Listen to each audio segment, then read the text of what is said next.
평화 평화로다.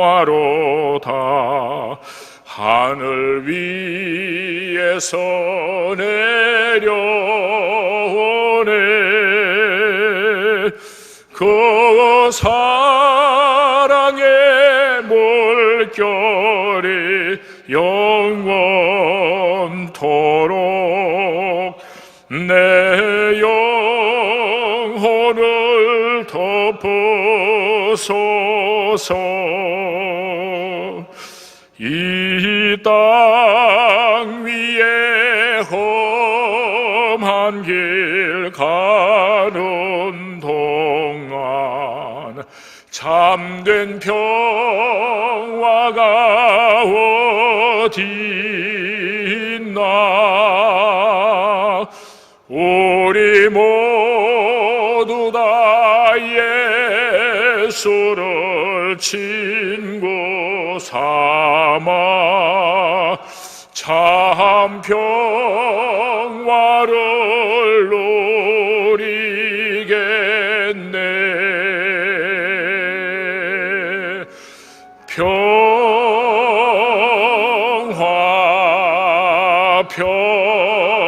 평화로다. 하늘 위에서 내려오네.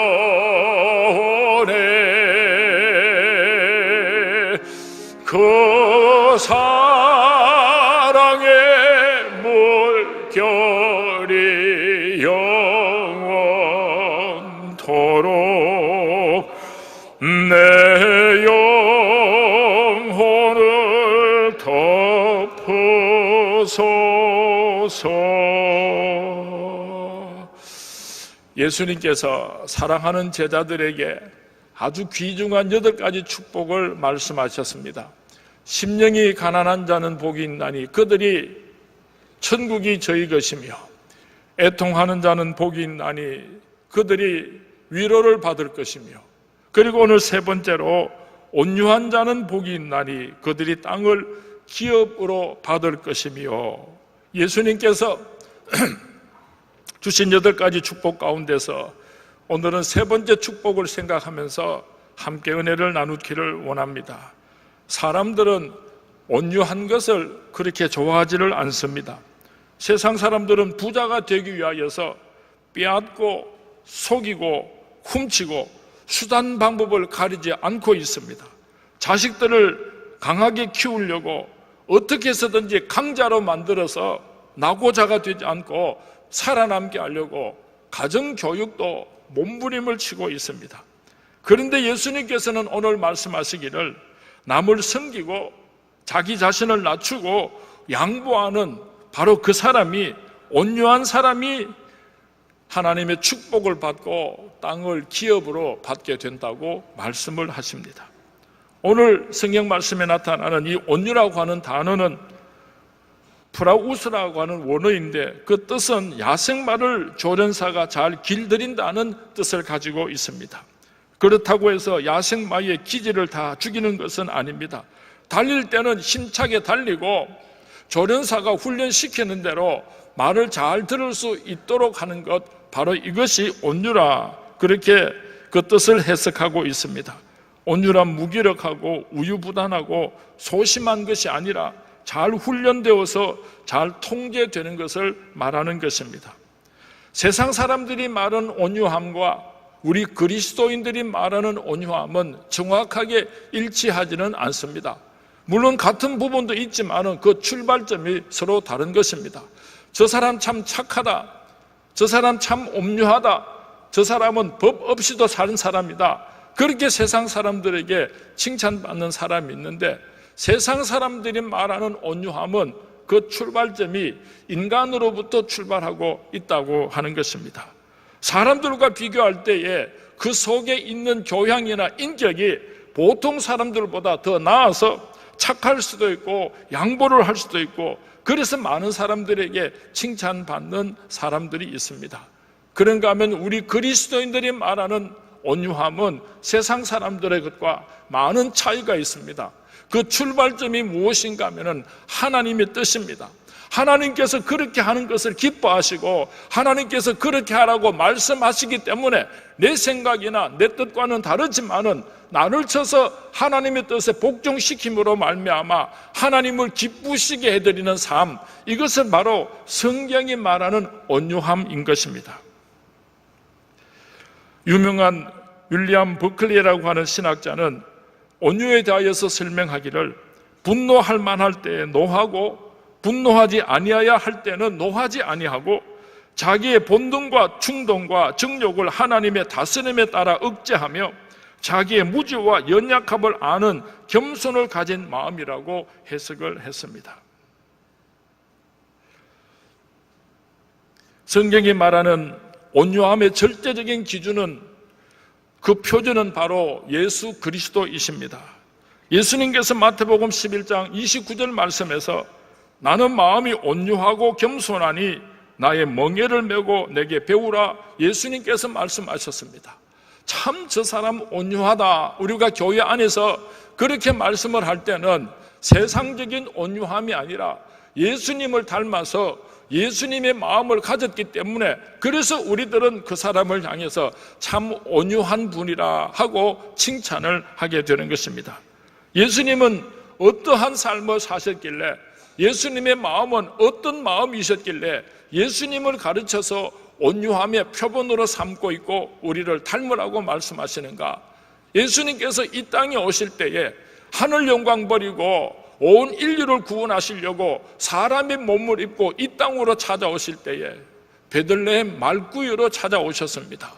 예수님께서 얼마나 겸손하시고 온유하신 분인가 하는 것을 예수님의 탄생은 말해주고 있는 것입니다. 그리고 예수님의 삶과 마지막에 온 인류를 구원하기 위해서 십자가에 못 박혀 죽으실 때에 예수님께서 그 십자가를 지시는 일은 쉬운 일이 아니었을 것입니다. 예수님도 인성을 가지고 계셨기 때문에 그 십자가를 지는 것은 너무 힘들었을 것입니다. 수많은 사람들에게 조롱을 받았습니다. 멸시를 당했습니다. 침뱉음을 당했습니다. 손가락질을 당했습니다. 그런데도 불구하고 예수님은 끝까지 입을 열지 아니하시고 그 십자가 위에서 운명하셨습니다. 하나님의 뜻을 순종하고 하나님의 뜻에 의하여서 온 인류를 구원하시기 위하여 예수님께서는 마지막 십자가 위에서 피 한 방울도 남기지 않고 다 쏟으셨습니다. 바로 그러신 예수님의 성품을 가르쳐서 온유한 자라고 성경 말씀은 말씀하고 있는 것입니다. 뿐만 아니라 예수님께서는 사탄 마귀를 대적해서 싸울 때는 절대로 양보하시거나 타협하시는 법이 없었습니다. 성전 안에서 장사하는 무리들을 향하여서 내 집은 만민이 기도하는 집이라 너희가 강도의 소굴로 만들었도다 무섭게 책망하신 것을 우리는 잘 알고 있습니다. 채찍으로 돈 바꾸는 자들과 채찍으로 비둘기 파는 자들과 채찍으로 매매하는 자들을 모조리 성전 안에서 쫓아내시고 그 상을 뒤엎어 버리신 것을 우리는 잘 알고 있습니다. 온유함이라고 하는 것은 하나님의 뜻에 순종하기 위하여서 자기 생명까지 아끼지 않고 순종함과 동시에 사탄 마귀를 대적하여서는 피 흘리기까지 싸우고 승리하는 예수님의 성품이 바로 우리가 닮아야 하는 온유함의 성품이라는 것을 기억할 수 있기를 바랍니다. 사도 바울 선생님은 우리에게 온유한 자가 되라고 베드로전서 3장 4절에서 권면하고 있습니다. 외모를 단장하기보다는 그 마음과 인격을 온유함으로 가꾸라고 권면하고 계십니다. 사도 바울 선생님도 골로새서 3장 12절 말씀에서 온유함으로 옷 입어 하나님의 거룩하고 사랑받는 자가 되라고 우리에게 권면을 하고 있습니다. 사랑하는 스문의 성도님, 우리는 온유한 자가 되어야지 됩니다. 예수님께서 온유하신 것처럼 우리도 온유한 자가 되어야 할 것입니다. 특별히 우리 가족들 앞에서 온유한 자가 될 수 있기를 바랍니다. 남편은 아내를 온유함으로 사랑할 수 있기를 바랍니다. 아내는 남편에게 온유함으로 순복할 수 있기를 바랍니다. 부모는 자녀들을 온유함으로 양육할 수 있게 되기를 바랍니다. 우리 모든 가족 식구들이 서로서로 아버지는 어머니에게, 어머니는 아버지에게, 아들, 딸들은 부모에게, 부모들은 자식들에게 참으로 온유한 사람이라고 인정해 줄 수 있는 그런 주인공들이 될 수 있기를 바랍니다. 성도와 성도 사이에서 우리 교회 안에서 같이 신앙생활을 할 때에 저 사람은 참으로 예수님을 닮으신 분이다, 온유하신 사람이라고 그렇게 인정을 받을 수 있게 되기를 바랍니다. 더 나아가서 세상에 나가서 살아갈 때에 예수를 모르는 세상 사람들에게 참 저 사람은 온유한 사람이라고 그렇게 인정을 받으면서 살아갈 수 있는 우리 서문의 모든 성도님들이 될 수 있기를 주님의 이름으로 축원을 드립니다.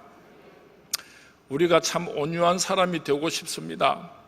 그런데 마음은 원이지만은 육신이 약하고 정말 내가 온유한 사람이 되려고 몸부림을 쳐도 아무리 수고하고 애를 써도 우리가 온유한 사람이 되는 것이 쉽지를 않습니다. 성령으로 거듭난 심령이라야 진정으로 온유해질 수가 있기 때문입니다. 성령의 뜨거운 불길로서 우리의 마음이 성경이 말하는 온유한 자가 될 수가 있는 것입니다. 어떤 여집사님이 한 권의 책을 사서 읽게 되었습니다. 아주 재미있는 책이었습니다. 그 책의 제목은 강아지 훈련시키는 법이었습니다. 아무리 포악한 개라고 할지라도 이 방법으로 훈련을 시키면은 아주 온순한 개가 되고 잘 길들여진다는 그런 비법을 상세하게 적어 놓고 있었습니다. 이 책을 읽는 중에 머릿속에 섬광처럼 스쳐 지나가는 생각이 있었습니다. 성급하고 고약한 성격의 남편, 이 책을 가지고 잘 가르치면은 온순한 남편이 될 수 있겠구나, 그렇게 생각을 하고 그 책이 말하는 대로 남편을 가르치기 시작했습니다. 조금이라도 잘했을 때는 열심히 칭찬을 해 주었습니다. 또 뭘 잘하면 보상도 해 주었습니다. 머리를 쓰다듬어 주고 목을 만져주면서 그렇게 마치 강아지를 훈련시키고 온순하게 만드는 것처럼 그 책에 의지하여서 남편을 가르치기 시작했습니다. 그랬더니 며칠 지나지 않아서 남편이 아주 온순해졌습니다. 말도 참 잘 듣게 생겼습니다. 너무 행복하고 좋았습니다. 그런데 한 2주일쯤 지나고 나서 큰 일이 일어나고 말았습니다. 왜냐하면 장롱 속에 넣어두었던 이 책을 남편이 발견하고 읽었기 때문입니다. 어떻게 되었겠습니까? 자기를 강아지 취급했다고 소리 지르면서 전보다도 더 포악해지고 강아지만도 더 못한 남편이 되고 말았다고 하는 재미있는 이야기가 있습니다. 세상 사람들의 방법을 가지고는 우리의 성격을 뜯어고치고 온유한 사람이 될 수가 없습니다. 세상의 방법으로는 절대로 우리가 온유한 사람이 될 수가 없습니다. 어떻게 하면 예수님을 닮은 온유한 인격을 가질 수가 있는가? 심령이 가난한 자는 복이 있나니, 우리의 심령이 가난해지게 되면 애통하는 자는 복이 있나니, 우리가 애통하는 마음을 가지게 되면 그때 주시는 축복이 온유한 자가 되는 축복의 주인공이 되는 것입니다. 우리가 심령이 가난해지지 아니하고 애통하는 마음을 가지지 않고서는 결단코 온유한 자가 될 수 없다는 것을 기억할 수 있게 되기를 바랍니다. 어떻게 하면 우리가 예수님처럼 온유한 사람이 될 수가 있겠습니까? 하나님께서 성령의 나의 마음을 온유하게 만들어 주시는 것입니다. 갈라디아서 5장 23절 말씀에 보면은 온유는 성령의 열매라고 기록하고 있습니다.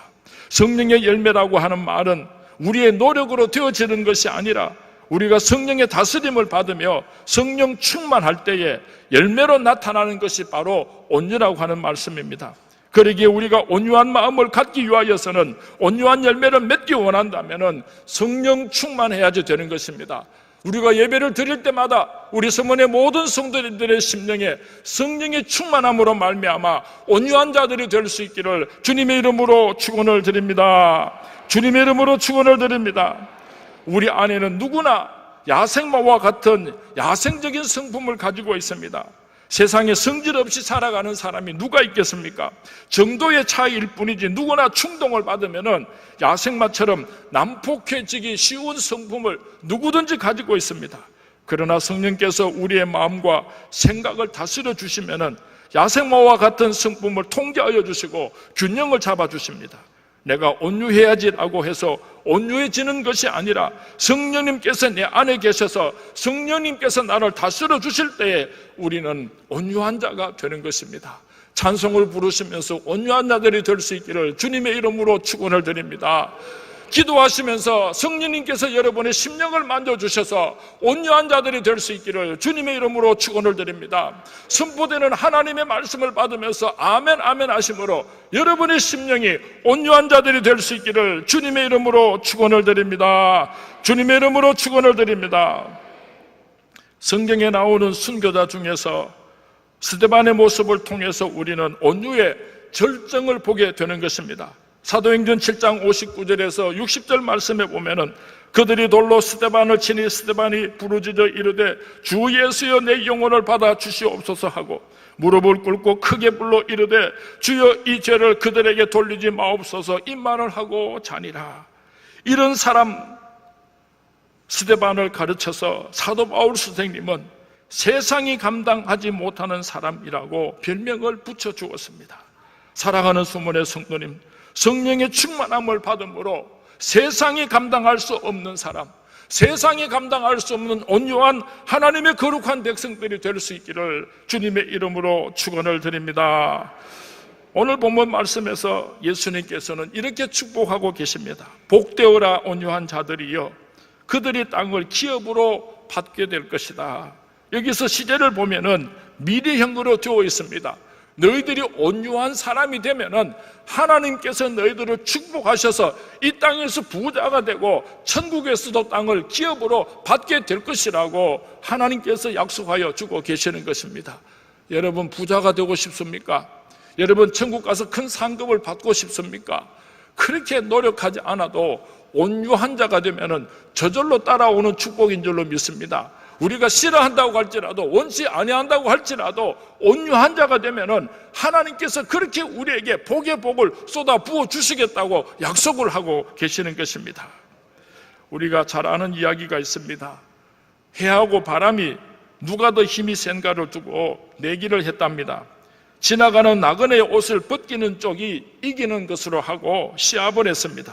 바람이 먼저 나서서 센 바람을 불어서 나그네의 옷을 벗기려고 애를 썼습니다.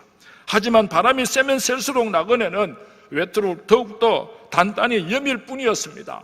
그래서 바람은 포기를 하고 말았습니다. 이번에는 해가 났었습니다. 따뜻한 볕을 나그네에게 쪼였습니다. 나그네는 이렇게 말합니다. 어휴 더워, 왜 이렇게 더워? 하면서 그 무거운 외투를 훌훌 벗어버렸다고 합니다. 세상의 승리 방정식은 강한 자가 승리한다입니다. 그런데 우리 그리스도인의 승리 방정식은 온유한 자가 승리하는 것입니다. 우리 서문의 모든 성도님들은 온유하심으로 말미암아 하나님의 축복을 받아서 하나님의 축복의 주인공으로 승리할 수 있게 되기를 주님의 이름으로 축원을 드립니다. 우리는 온유한 사람들을 참 좋아합니다. 온유한 사람이 이 세상에 많아졌으면 좋겠다고 생각을 합니다. 그리고 온유한 마음으로 사는 사람들을 보면은 큰 감동을 받게 됩니다. 그러면서도 정작 나 자신이 온유한 사람이 되는 것은 매우 불편하게 생각을 합니다. 손해보지 않으려고 합니다. 다른 사람에게는 절대로 당하지 않을 것이라고 이를 부득부득 갈면서 그렇게 강팍한 마음을 가지고 살아가는 사람들이 얼마나 많은지 모릅니다.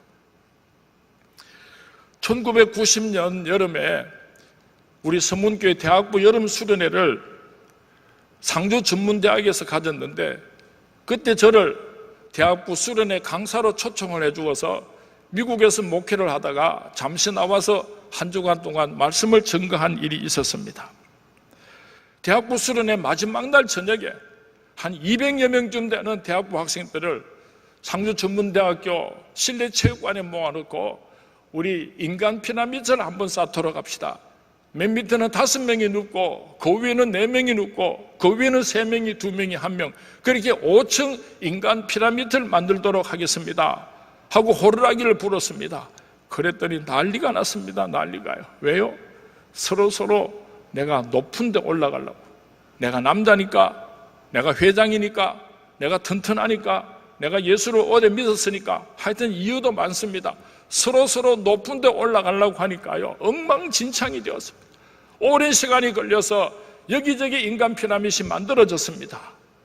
그리고 찬송을 불렀더니요 한 곡 부르고 2곡 부르니까 맨 밑에 깔려있던 자매 한 사람이요 목사님 이게 무슨 짓입니까? 하고 막 화를 내고 달라들었습니다. 맨 위에 누워있는 아주 건장한 청년에게 마이크를 대고 물었습니다. 형제님, 지금 마음이 어떻습니까? 구름을 타고 가는 기분입니다. 좋습니다. 그랬습니다. 이제 다 일어나게 하고 이사야서 53장 5절 말씀을 읽어주었습니다. 그가 찔림은 우리의 허물 때문이요 그가 상함은 우리의 죄악 때문이라. 그가 징계를 받음으로 우리가 평화를 누리고 그가 채찍을 맞음으로 우리가 나음을 받았도다. 예수님께서 이 땅에 오셔서 고난을 당하시고 십자가에 못 박혀 죽으심으로 우리가 영원한 생명을 얻게 되고 예수님의 그 섬기심을 통하여 우리가 이런 축복을 받게 되었다고 아주 짤막하게 메시지를 증거했습니다. 갑자기 분위기가 아주 숙연해졌습니다. 대단히 죄송하지만은 한 번 더 인간 피라미드를 만들도록 하겠습니다 하고 호루라기를 불었습니다. 난리가 났습니다. 난리가. 왜요? 서로 내가 낮은 자리를 찾아 맨 밑자락을 놓으려고. 내가 남자이기 때문에, 내가 건강하기 때문에, 내가 예수를 오래 믿었기 때문에, 내가 하여튼 또 이유가 많습니다. 형님 안 됩니다. 울고불고 난리가 났어요. 그렇게 오랜 시간이 지나고 여기저기 인간 피라미드이 만들어졌습니다. 그리고 찬송을 부르는데요, 눈물바다가 됐어요. 맨 밑에 있는 한 형제에게 마이크를 들이대고 물었습니다. 형제님, 지금 마음이 어떻습니까? 목사님, 나는 오늘까지 남을 다스리려고 하고 이기려고 하고 살아왔는데 이제부터는 남을 섬기는 삶을 살겠습니다 하고 그렇게 고백을 했습니다. 예수를 처음 믿고 친구를 따라와서 얼떨결에 수련회 참석했던 한 자매님이 맨 위에 누워있는데 그 자매님에게 마이크를 대고 물었습니다. 자매님, 지금 마음이 어떻습니까? 목사님 괴로워 죽겠어요. 빨리 내려오게 해주세요 하고 엉엉 울었어요. 제가 이 예화를 시작하니까 아이고, 목사님 얼마 전에도 그 말씀 하셨는데 하고 기억하는 성도님들이 많이 계시는 것 같습니다. 저도 압니다. 그런데 왜 내가 똑같은 예화를 하고 있습니까? 여러분, 우리는 다시 한번 확인해야지 되는 것입니다. 과연 우리 선문교회는 어떤 사람이 밑자락을 놓고 있고 어떤 사람이 맨 위에서 섬김을 받고 있는가? 우리 선문교회는 다시 한번 하나님의 말씀 앞에서 돌아보는 기회를 가졌으면 좋겠습니다. 목사님들이 맨 밑자락을 놓아야지 됩니다. 우리 장로님들께서 맨 밑자락을 놓아 주셔야지 됩니다. 우리 권사님들께서 맨 밑자락을 놓아 주셔야지 됩니다. 오래 예수를 믿은 사람, 건강한 사람들은 맨 밑자락을 놓고 병들고 가난하고 어렵게 살아가는 시험에 빠진 예수를 처음 믿는 사람들을 존귀히 여기고 맨 위에다가 모실 수 있는 그런 아름다운 선문교회가 될 수 있기를 주님의 이름으로 축원을 드립니다. 주님의 이름으로 축원을 드립니다. 우리 선문교회는 하나님께서 보실 때 참으로 온유한 교회이구나 인정해 주시고 영광 받으시고 축복해 주실 수 있는 그런 아름다운 온유한 선문교회가 될 수 있기를 주님의 이름으로 축원을 드립니다. 주님의 이름으로 축원을 드립니다. 우리가 이 다음에 천국에 가면은 천국에는 어떤 사람들이 모여 있을 것 같습니까? 천국에는 모세가 있습니다. 천국에 가면 에녹이 있습니다. 천국에 가면 노아가 있습니다. 아브라함이 있습니다. 회개한 기생 라합이 있습니다. 예수님께서 십자가에 못 박히실 때 우편 강도도 있습니다. 세리 마태도 있습니다. 삭개오도 있습니다. 불쌍한 수가성 여인도 천국에 가면 만나볼 수가 있을 것입니다. 고넬료가 있습니다. 베드로가 있습니다. 사도 바울이 있습니다. 이들은 다 자신을 버리고 하나님의 처분을 따른 온유한 사람들이었다는 것을 우리는 발견하게 될 것입니다. 그렇다면 지옥에 가면은 어떤 사람들이 살고 있을 것 같습니까? 자칭 스스로 강하다고 하는 사람들은 다 지옥에 모아놓았습니다. 단테 신곡을 보면은 지옥에 사는 사람들의 이름을 열거하고 있습니다. 정욕의 죄를 범한 사람들, 탐욕의 죄를 지은 사람들, 분노와 무절제한 사람들, 우상숭배자들, 유혹자, 아첨꾼, 점쟁이, 탐관오리, 위선자, 도둑, 사기꾼, 모략가, 분열주의자, 이런 사람들이 전부 지옥에 있는데, 지옥에 가도 맨 밑바닥에 있는 사람들이 있는데요, 그 사람이 누군가 하면은 배신자라고 하는 것입니다. 하나님을 배신하고 친구를 배신하고 이웃을 배신한 사람들은 지옥의 맨 밑바닥에 놓여 있더라고 단테는 신곡에서 그렇게 서술하고 있습니다. 지옥에 있는 사람들에게 공통점이 있습니다. 따지기를 좋아하고 대들기를 좋아하고 스스로 내가 강하다고 생각하는 사람들이 다 지옥에 와 있더라고 하는 것입니다. 오늘 이 시대 우리 주위에 있는 사람들 가운데 정치하는 사람이나 좀 유명한 사람들 가운데 그들 막을 피우면서 자기 스스로가 우쭐거리고 강하다고 자랑하는 사람들은요, 나는 잘은 모르지만은 천국에 들어가기는 조금 어려울 거라 그렇게 생각을 합니다. 여러분은 가정이나 직장 안에서 다른 사람들에게, 특별히 교회 안에서 하나님 일을 할 때에 어떤 사람으로 다른 사람들에게 비춰지고 있습니까? 내 주장이 제일 강하고 내 뜻과 고집이 관철됨을 기뻐하는 사람은 아닙니까? 그러면은 여러분이 가는 곳마다 문제가 일어날 것입니다. 여러분이 가는 곳마다 분열이 일어나고 상처받는 사람들이 나올 것입니다. 교회를 잘 다니는 사람은 될 수 있을는지 몰라도 하나님을 기쁘시게 드리는 사람은 절대로 될 수가 없을 것입니다. 만약에 여러분이 온유한 사람이 된다면 가는 곳마다 여러분을 만나는 사람들은 행복하여질 것입니다. 상처받은 사람이 위로를 받게 되고 여러분을 통하여서 하나님의 축복을 맛볼 수 있게 될 것입니다. 이렇게 되면 하나님을 모르는 세상 사람들도 참 온유한 사람이라고 칭찬할 것입니다. 그리고 여러분들이 이 세상에 사는 동안에 하나님께서 약속하신 놀라운 축복을, 기업을 선물로 받게 되고 영원한 하늘나라 천국에서도 큰 상급을 기업으로 받게 될 것입니다. 사랑하는 순문의 성도님, 우리들은 이 세상에 사는 동안에 예수님을 닮아서 온유한 자들이 될 수 있기를 바랍니다. 하나님께서 우리를 부르실 때에 이상민 이렇게도 불러주시지만은, 야 상민아 너는 참 온유한 사람이다, 그렇게 불러주면 참 좋겠습니다. 김온유, 박온유, 최온유, 서온유, 한온유, 송온유, 장온유, 조온유, 남온유, 손온유, 모온유, 유온유, 강온유, 황온유, 우리 장로님도 성 다 불렀습니다. 혹시 빠진 사람이 있으면 몽땅 다 하나님께서 우리 서문교회 성도님들 내려보시면은 참 너는 온유하구나, 어쩌면 예수님을 닮아서 그렇게 온유하냐, 하나님께서 기뻐 영광 받으시고 약속하신 그 모든 축복을 받아 누리면서 살아가시는 우리 서문의 모든 성도님들이 될 수 있기를 주님의 이름으로 축원을 드립니다. 주님의 이름으로 축원을 드립니다. 온유한 자 복이 있나니 땅을 기업으로 받겠네. 어에 졸이고 목마른 자는 저희 배에 부를 것이요.